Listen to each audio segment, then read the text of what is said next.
High বন্ধুরা, সবাই কেমন আছো? আশা করি সবাই ভালো আছো। আর সবাই নিশ্চয়ই বাড়িতে গোপাল পুজো করছো।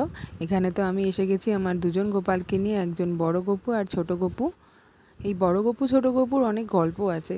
তোমরা যদি কখনো জানতে চাও আমাকে বলো, আমি এইটার জন্য একটা আলাদা করে ভিডিও করব। তা যাই হোক, আজকে তো জন্মাষ্টমী, গোপালের জন্মদিন, তাই গোপালকে একটু স্পেশাল ট্রিটমেন্ট দিতে হবে। যদিও গোপাল আমাদের সব সময় স্পেশাল ট্রিটমেন্ট পাওয়ারই মানুষ, তবুও আজকের দিনটা স্পেশাল, তাই এখানে পঞ্চামৃত দিয়ে স্নান করানো হচ্ছে।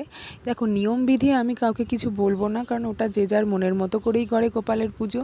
কিন্তু এইটুকুনি আমি জানি যে পঞ্চামৃত দিয়ে গোপালকে স্নান করাতে হয়, তাই মধু, ঘি, দই আর দুধ দিয়ে আমি আর গঙ্গা জল দিয়ে স্নান করাবো।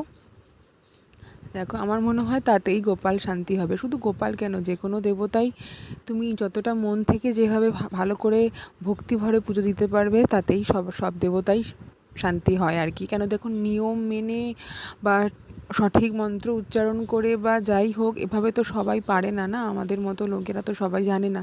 আমি সবাইকে তাই বলি, ভুলভাল মানে মন্ত্র মানে না জেনে মন্ত্র বলা, তাতে না মন পর্যন্ত কিছু পৌঁছায় না। তাই যা মন পর্যন্ত পৌঁছায় সেটাই করা উচিত।